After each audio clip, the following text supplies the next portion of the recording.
Hello everyone, Fox Hunt has been out for a little while now and it's got a mixed reaction. It's not exactly MGO as some say, although maybe it is because technically it's still Metal Gear Online. So after playing countless hours and trying to adjust to this new playstyle, I'm not too sure what to make of it, but I've come to a conclusion that seems fair all round. It's the kind of game that I love and hate at the same time, because Fox Hunt is quite a fun, exhilarating, adrenaline-fueled game and it gives you a great feeling when you're playing. This team outperformed all others during the mission. We did it! Yeah! Altogether, there's 2 game modes and 3 maps. And it is quite a downgrade, we have to be honest about this, especially when we look at the prior entries. I get the sentiment that Konami is playing this safe, realising that the Metal Gear fandom is probably not as strong as it once was several years ago, although I do beg to differ because Metal Gear is relevant than it's ever been, and it's thanks to the fandom such as yourself that have kept this game alive and steered Konami in the right direction to make sure that Delta when it came out was everything that we expected. When Konami released MGS Delta, it was essentially Metal Gear Solid 3 Subsistence. Hence why I don't buy the idea that we should just be grateful for the fact they threw in online when technically it was a part of the actual package years back. One of the best mods is SV Intrude. Basically you and a friend, or if you haven't got any by off chance, and you have to capture Gakko zones and stay inside the little orange circle until the timer runs out. All while hoping nobody tries to steal your chance at winning by forcing you out. The game goes through several stages, and then some of the lucky players who manage to stay and secure a spot will eventually have to fight it out with whoever takes the final zone. This mission can be a lot less combat driven and more survival based, having to use traps and good hiding spots with the correct AT camo, which are all fundamental to survive this challenge. Same goes for the next mode, which is more combat driven, known as SV Capture, where you and a teammate have to grab carrots and frogs and hold on to it until the stages are over and one remains for people to battle for at the very end. This mode is adrenaline fueled the whole time, because someone is always out to keep their spot in the game by trying to take yours. And sometimes players even grab a few so that more players will have to leave the next stage, making it easier to win overall, but putting a bigger target on your back. SV Capture is probably the hardest mode out of the 2, even more so when you're playing in the Sacred Garden, which is the smallest map in the game. It becomes a little like Rush, and unfortunately for me, kind of breaks the fun a little bit because it's hard to try and gather your bearings when you're constantly being shot at if someone's managed to get weapons before you. It's a good way to engage the players in more combat-driven aspects, but because of the gameplay mechanics not really working too well, I think it kind of stifles the survival aspect of it where it really works. Some newcomers seem to think that Fox Hunt offers something entirely new, that MGO never did with its game modes, but that's simply not true. The Battle Royale style shrinking zone where the players has to stay inside to survive happened in MGO 2, with Stealth Deathmatch, albeit within its own format, which acts like SV Intrude, where everyone starts with stealth camouflage and lethal weapons. The playable area recedes towards the centre over time, and standing outside the boundary can cause damage. Each player has an alarm that triggers when others get close, rather than some SOP style system that Fox Hunt uses to pretty much see where enemies are behind walls. The last player alive would win. Same goes for something like SV Capture. MGO 2 had capture missions where teams could grab the Keratin and return it to their base, and Rescue Mission where one team defends the Gakko, who is essentially a hostage, the other rescues and escorts. And within this type of game mode, just like the ones in Fox Hunt, there was no way to respawn into the game once you'd been eliminated. So these cool game modes that change what we know about Metal Gear Online have always been here. And one of my favourite arguments is that MGO 2 was combat driven to the point where it was just unplayable, and to an extent I'd say that's kinda true, but the balance wasn't bad enough to ruin other important aspects of the game like CQC or non-lethal approaches that Fox Hunt fails to capture. And there was even low-level lobbies catered to those who are newcomers, so they don't have to play with professional players who've had some experience over time, that they can slowly gradually develop their skills, something that we don't see at all within Fox Hunt. Rather you just play against players that might have more experience than yourself. But both modes in Fox Hunt combined are super fun to play, no doubt, albeit unoptimised in areas where it takes out the balance of the important elements in the game. The procuring of weapons on site is brilliant, and for the intensity of each mission, each box is like a box of chocolates because you never know what you're going to get. And most of the time it's randomised, and you have to scavenge for more boxes in hope that other players haven't been given a lucky drop with higher class weapons. Sometimes you may drop lucky with a black box, which usually contains 4-star and above weapons, saving you from having to find weapon kits to make your guns essentially pack more of a punch. But this is a gripe that I have most of all with Fox Hunt, is it's not the weapon upgrade features as such, it's the level of unbalanced damage ratios with each gun. You can literally shoot someone in the face at point blank range, and it does no damage at all.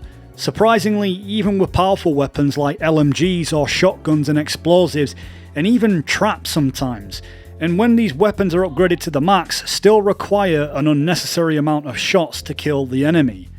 And sometimes even if you're first on the trigger, landing headshots just simply isn't enough, taking away from the skill of being a quick accurate shot. Fox Hunt completely removes the element of shooting skill and instead relies on a point-based system where everyone is a sponge. This didn't just go for me in my playthrough, but other people who was competing. I noticed when they got the drop on me, all I was thinking was, that's not really fair, and not just for me, but others in the competitive space who were landing accurate shots on me. It definitely felt like something Konami would need to reconfigure. And I'm not saying completely remove this system altogether, although truthfully I would prefer that a more realistic competitive approach to this would be better, but the ratios all round with these different weapons need tweaking. It gets even worse when your teammate dies, when completing a mission or being up against other enemies. In the final few intense moments, you often get swarmed and overwhelmed when two people are blasting at you, because the damage is too overwhelming that any damage you do is just underwhelming. And being first on the trigger to land shots means nothing, and frankly it's a shame because in the older MGO games, if you were fast and accurate enough, you could take out two people at once, no problem if they didn't see you coming.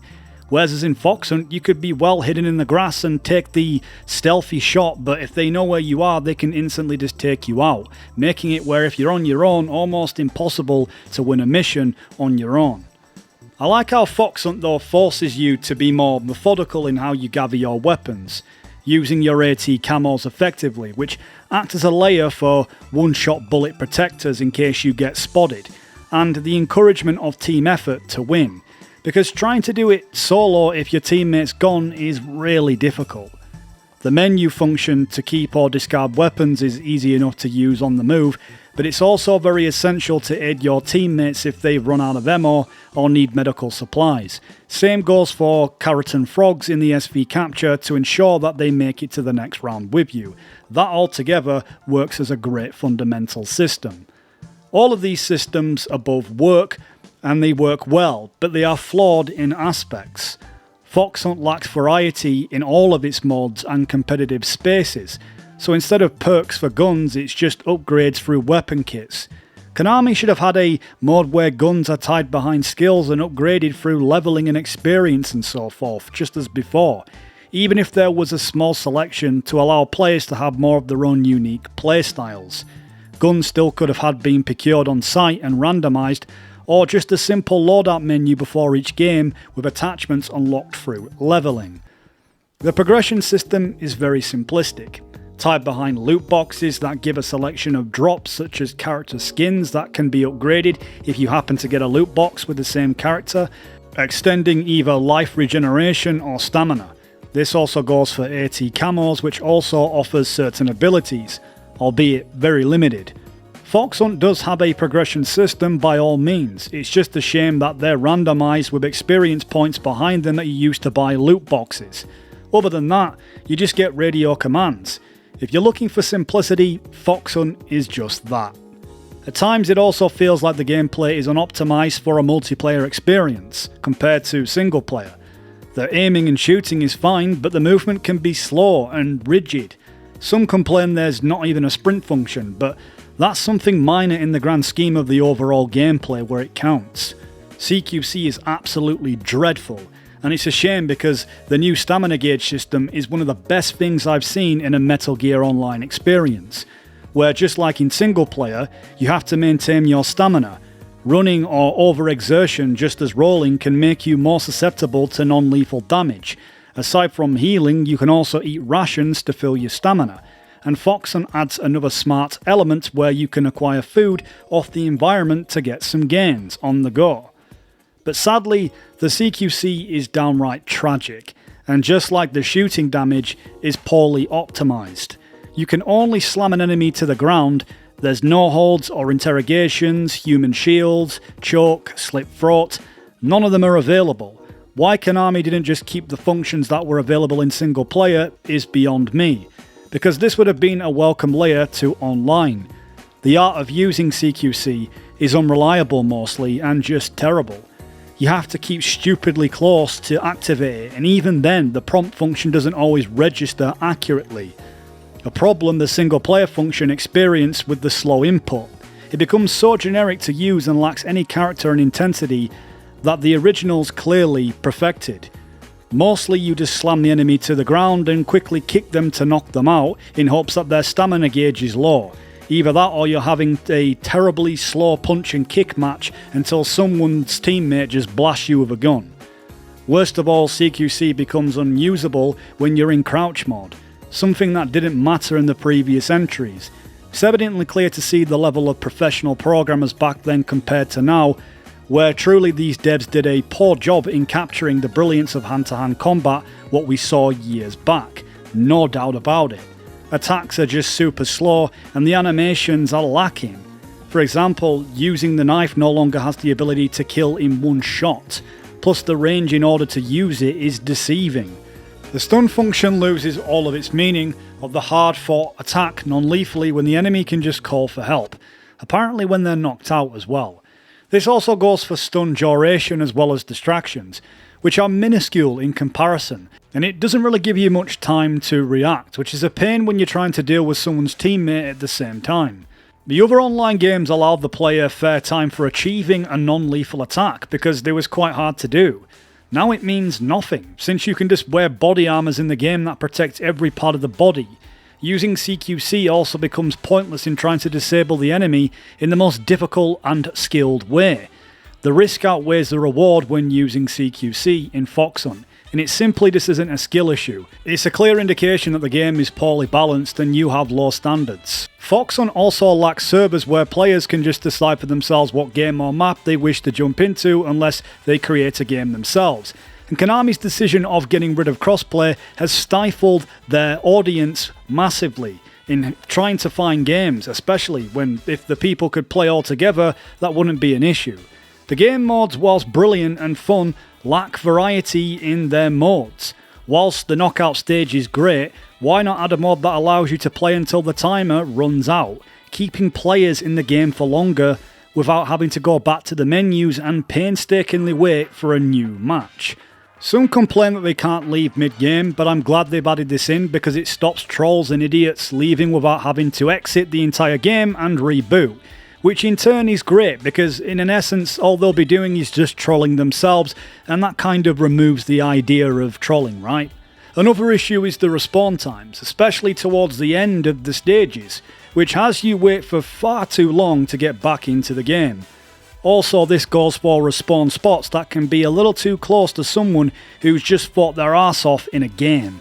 There are respawn devices you can find in the match to place in areas to ensure you're close to winning the goal, so why didn't they just make the respawn point more fair is beyond me when they've got devices people can use to spawn close if needed, adding to both strategy and the perfect harmony or balance in the game.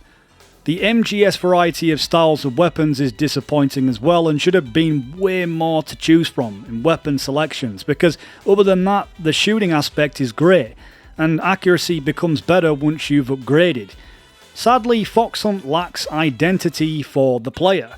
We're just given skins with no clothing options. Whilst the skins sometimes have life and stamina buffs, they're usually all the same. And most disappointing is the special characters who just act as a skin. There can literally be two big bosses playing in the game, which I kind of love the irony because it goes with the actual idea of being more than one snake. But still, they lack any form of creativity or thought. Like in the prior game, special characters all had awesome abilities, and players could use them either through a randomized process or through how well they had been playing as a reward. When you think of all the cool special abilities they could have added to each one of these characters, it's truly a creative blunder. Same goes for some of the special AT skins, which is really an innovative part of Fox Hunt. Like the Hornet one, after upgrading it a few times, should allow you to temporarily stun the enemy. Or the Banana AT camo, where bananas fall off and you and your teammates could refill your stamina on a rare randomized occasion, to not break a fair balance of the game. The point I'm trying to make is Fox Hunt has already got the great qualities of an online game, it just lacks in creativity and some really important areas that affect the flow of gameplay. It's like the devs who were sat at the table was creatively bankrupt. I can look past the lack of maps and the small variety of game modes, but everything mentioned above is a clear problem. Fox Hunt is set to be under maintenance at some point anyway, so hopefully they might fix some of the issues that we all share, including adding some new varieties for the game modes, or just simple TDM or capture the flag matches with teams of 3 at least, because the maps are quite small to compensate for anything much bigger, although I doubt this is going to be likely. After experiencing Fox Hunt for a few hours and days, the game does definitely grow on you, and you learn to adjust its playstyle and find elements that make playing worth it. It's one of those games where you need to take time to get to know it, and adjust to its both irritating and brilliant mechanics. Whilst it can be hard to achieve, the rewarding systems we're so used to before, Fox Hunt changes the dynamic of gaining success in many innovative ways of its own, even if it does closely resemble everything that modern multiplayer games so often present. The art of winning is so much different than before, and hugely relies on a survival aspect this time around. Not every victory is guaranteed, even if you had the best weapons or are the quickest shot. Sometimes slow and steady literally wins the race, or a strategy between you and a friend, and sometimes, if not mostly, just dumb luck. But one thing for certain, at least whilst in my case playing Fox Hunt, is a game that you're coming back to after you vowed never to play it again, is that need for the bittersweet victory with your name on it. And mostly the intensity of being within the final stages of potentially winning the game makes it all the more worth it, and sometimes even addictive. Whenever it's you and a friend landing an ambush or an unexpected team, or if it's down to 1v1 to secure the mission, everything's there to add to that compelling piece of gameplay. There's no nostalgia goggles on for me, and I'm aware it sounds like I'm just ranting and telling people what to think and believe, but I'm not. As far as I see of what I pointed out is just evident to see what Fox Hunt gets right and where it lacks compared to its counterparts. And I'm still with a firm belief, as I was at the start of this video, that it doesn't have a patch on the original MGO. And that some of you, in my opinion, are invalidated to argue this point if you've never even played the original MGO to make a judgment based on why you believe Fox Hunt far surpasses its predecessors. The same would apply to myself, but I played Fox Hunt for quite a while to observe the two. So don't be offended, because at the end of the day it's still just my opinion, and everyone's got one. If you believe Fox Hunt is the greatest multiplayer game ever made, then that's your choice. Cool, enjoy life. Live long and prosper. Regardless of any of that, Fox Hunt is a fun experience with so much to give, and little to offer. And its shelf life might not be for long, so I'm with the firm belief that we may as well enjoy it, because we may not be promised another MGO experience anytime soon. I'm hopeful for the MGS series moving forward, but let's hope we get the next Metal Gear installment before World War III. Anyway guys, thank you so much for watching everyone. I really do appreciate your feedback, because it actually allows me to go away and reevaluate my own thoughts and try to look at things a little differently than I initially did. So is Fox Hunt a terrible game? Well, it's not up for me to decide. You guys make your own opinion, because really that's all that matters. Be sure to take care of yourselves out there, and until we meet again. See you later, guys. I'm sorry. It is time to announce the